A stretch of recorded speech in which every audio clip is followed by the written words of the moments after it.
Deci, astăzi o să facem un videoclip. Avem acest unicorn care l-am cumpărat. Prima dată, tata și mama au crezut că când le-am zis că e de colorat, mama și tata, n-are cum să fie așa. Și mama și tata nu m-au crezut. Dar doamna, la fel, a zis să am parte de o distracție la colorat. Și uitați-mă aici, la colorat. Ieri l-am luat, ieri l-am luat și am zis să îl colorez. Bine, am temele, nu mi le-am gătat. Nici nu le-am început. Trebuie să mănânc. Și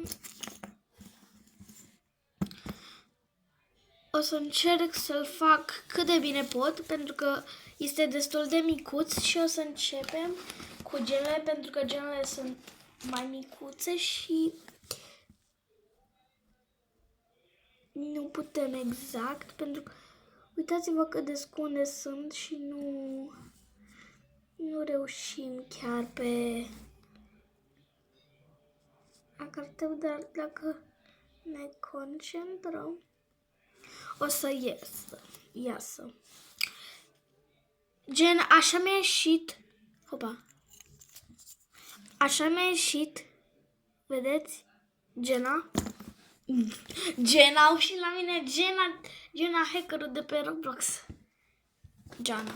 Sau nici nu știu cum se zice. Da, mă rog. Gena au și la mine. O să mai tragem, să mai facem un pic conturul, pentru că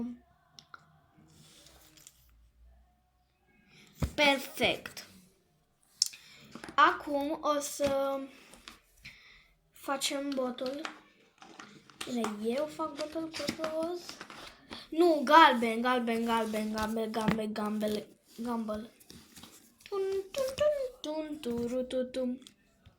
Gumball. Ok. Fim foarte atenți pentru că am asta mare și asta mare colorează cam peste tot. Și mai avem ceva în mijloc care mă blochează și trebuie să fac pe lângă el și nu pot să fac peste. Așa direct, așa facem dintr-o secundă. Trebuie să am mare grijă la el, pentru că v-am zis că am botul ăla acolo și chestia acolo și nu pot. Deci aia trebuie să o lăsăm albă, pentru că așa este la unicorni. Pielea făcută din lemn o lăsăm așa. Pe spate scriem Natalia. De ce nu? Și o să începem. Hai, bă, să facem cornul. Cu ce cornul? Oare cornul e galben?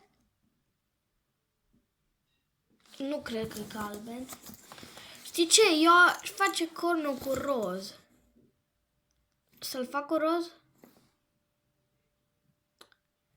Știi ce? Hai că-l fac tot cu galben. Da, fix cu galben e. L-am făcut cu galben, așa că acum o să-i facem părul.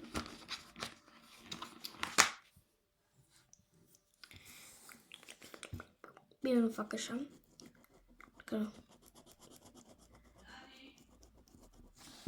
stați că așa, că o să vă arăt când o să termin. Bine, când o să fac un pic din el. Ne vedem.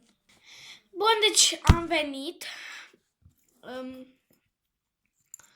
Cum să zic? N-am făcut nimic pentru că m-am dus să mănânc și n-am putut să fac nimic, așa că o să le reluăm. Adică gen, o să iau de unde am fost și o să pun pe pauză iarăși. Pentru că nu vreau să stați atât de mult. Știi că deja am stat 4 minute. 4 minute și 32, 33, 34, 35. No, hai, pa! Bun, deci am făcut un pic din el. Și gen, acum o să vă arăt. Am făcut așa. Și mai am un pic și o să gata. Ne vedem.